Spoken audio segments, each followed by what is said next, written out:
Olá, meu nome é Adriana Gonçalves e esse é o nosso canal Leis e Crimes. Nesse canal a gente conta crimes de repercussão. Nas quartas-feiras a gente fala sobre serial killers e nas sextas-feiras, antes eu fazia questões, mas agora quase não tá tendo questões mais, então a gente vai falar sobre casos sobrenaturais.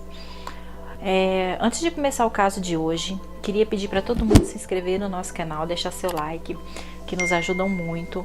Nos sigam também nas nossas redes sociais, que a gente está sempre postando novidades por lá. Hoje tá meio frio aqui em Ribeirão, acho que tá frio para todo lado, né? Mas tá bem frio aqui em Ribeirão, não é muito acostumado a ter frio por aqui. Então tá bem frio. Tô sem blusa, mas tá bem frio. Hoje a gente vai falar sobre um caso. É um caso que aconteceu em 1973, é um caso bem antigo. No entanto, é um caso que tem repercussão até hoje, porque as pessoas que foram acusadas do crime, na verdade, elas chegaram a ser condenadas e depois o julgamento foi anulado e no segundo julgamento elas foram absolvidas. Então é um crime que ele tem hoje 48 anos, né? 73, 48 anos, e até hoje não teve punição para os culpados. É o caso Araceli. Araceli Cabreira Sanches Crespo nasceu em São Paulo em 2 de julho de 1964. Ela era filha do eletricista espanhol Gabriel Crespo e da boliviana radicada no Brasil Lola Sanches. Ela nasceu em São Paulo, chegaram a viver em Cubatão, parece, em São Paulo, mas como ela tinha problemas respiratórios, a poluição de São Paulo fazia muito mal para ela, os pais resolveram se mudar para o Espírito Santo. Eles se mudaram para uma cidade que se chama Cidade Serra, que fica vizinha à cidade de Vitória. É bem próximo mesmo, tanto que ela morava nessa Cidade Serra e estudava numa escola em Vitória. Ela ia de ônibus todos os dias. Então, assim, eu creio que seja uma cidade bem próxima, bem junto mesmo. É tipo uma cidade bem conexa mesmo uma à outra, né? Cidades bem próximas, são cidades diferentes, porém bem próximas uma à outra.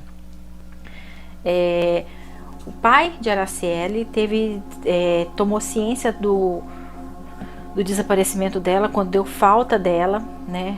No dia 18 de março de 1973, ou seja, está fazendo 48 anos agora, fez recentemente. Quando ele foi buscar ela na escola e ela não chegou, e aí ele começou a divulgar nos jornais e tudo mais. O desaparecimento dela foi muito divulgado nos jornais e o crime aconteceu de uma forma mais ou menos assim. A menina, ela desapareceu de forma misteriosa, até hoje ninguém sabe muito bem como foi que ocorreu. Ela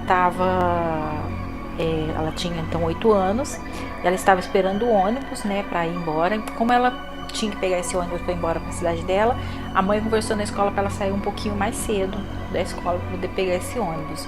Então ela estava no ponto para pegar esse ônibus e algumas testemunhas dizem que ela estava brincando com um gatinho ali e acabou perdendo o ônibus. Já uma outra testemunha, que foi uma testemunha chave do caso, do julgamento, disse que alguém pegou ela ali, dizendo que era um tio e que ia levar ela embora para casa, e ela acabou acreditando e foi. Então, assim, tem muita divergência com relação ao que aconteceu realmente, como que foi realmente o desaparecimento dela. Mas ela estava no ponto de ônibus e do ponto de ônibus ela sumiu, sendo encontrada aí 6 dias depois numa mata atrás do hospital infantil, tá? Ela foi... existem várias hipóteses, várias coisas, mas uma das hipóteses é que ela teria sido mandada pela própria mãe para levar uma encomenda para um tal de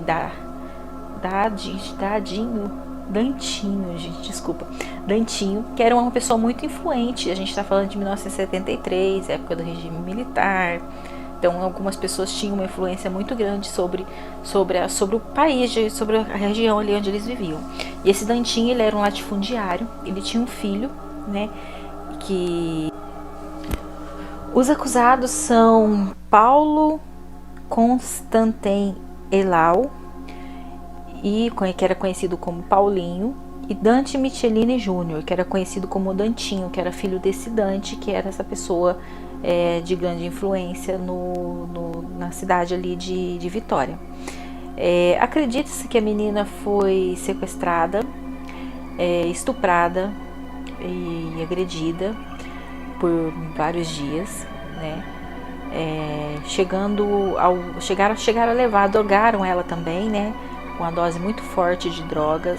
Ela ficou desacordada, chegaram a levar ela para o hospital, mas ela chegou no hospital e não resistiu. Eles ainda ficaram alguns dias com o corpo dela congelado lá no hospital, sob refrigeração. Depois, como eles tinham que se livrar do corpo, eles jogaram para trás do hospital e jogaram ácido para desfigurar o corpo, e ela foi encontrada dessa forma 6 dias depois. Nota-se que tem muita gente envolvida, né? Muita gente importante envolvida, porque se foi para um hospital e ninguém fez nada, ninguém falou nada, ninguém comunicou nada. Então naquela época tinha esses problemas quando as pessoas se envolviam com pessoas que eram importantes. Esses 2 meninos, eles já tinham fama de violentarem e atacarem meninas jovens, mas no entanto nunca acontecia nada com eles. Inclusive eles eram acusados de matar também um policial rodoviário que chegou a fazer uma abordagem com eles. No entanto, nada acontecia com eles, porque eram filhos de pessoas importantes, eram filhos de pessoas influentes, e naquela época isso contava muito. Os suspeitos dos crimes, eles eram de famílias muito influentes, né? E eles eram conhecidos como Paulinho e Dantinho, né? E que eram 2 famílias igualmente poderosas, né? Eles foram julgados, eles foram condenados. No entanto, o julgamento foi anulado e num segundo julgamento eles foram absolvidos. Araceli foi sepultada 3 anos depois. Ela ficou 3 anos fazendo exames e laudos e um monte de coisa para tentar encontrar o suspeito, o acusado, mas como se diz, eu acho que encontraram, mas não queriam saber que era aquela pessoa, que talvez queriam colocar a culpa em uma outra pessoa. Então o corpo dela ficou 3 anos sendo estudado. Ela foi enterrada 3 anos depois no cemitério municipal de Serra, no número 1213, inclusive, né? Sobre as investigações, coisas muito estranhas aconteceram durante as investigações. O sargento José Homero Dias, que estava prestes a finalizar as investigações, ele acabou morrendo, e muitas das testemunhas também, e as que não morreram não tinham coragem de falar. A única que falou foi essa tal de Marisley, que parece que amante aí desse tal Paulo Helel, tal do Paulinho, né? Helau, não sei como se pronuncia, começa com H. Ela era tal amante dele, e ela diz que no dia do desaparecimento ele pediu para ela falar para a menina que ele iria levar ela para casa, que ela iria para casa com o tio Paulinho, e a menina acreditou e foi com ele. Foi quando eles levaram ela para o prédio lá, do local onde aconteceu tudo, porque era um prédio da família dos Michelini, que seria do Dantinho, e que onde tudo aconteceu, né, nesse local. Era um prédio do Bar São Francisco, tinha um porão e tinha a parte de cima, e acredito que ela ficou talvez até 2 dias ali ainda antes de ser morta, né? Teve um livro que foi escrito na época, em 1976, que se chamava Araceli, Meu Amor, era um romance e reportagem, que ele foi censurado, não pôde ser divulgado na época. Ele era do autor José Louzeiro, que ele conta aí alguns detalhes sobre o caso que não foram divulgados na época, tá? Vou deixar a foto do livro aí para vocês verem. E nasceu com isso o Dia Nacional contra o Combate ao Abuso e Exploração Sexual de Crianças e Adolescentes. Esse dia foi no encontro que teve na Bahia, um encontro do ECPAT, que é uma organização internacional que luta pelo fim da comercialização de crianças e adolescentes. Essa organização surgiu na Tailândia.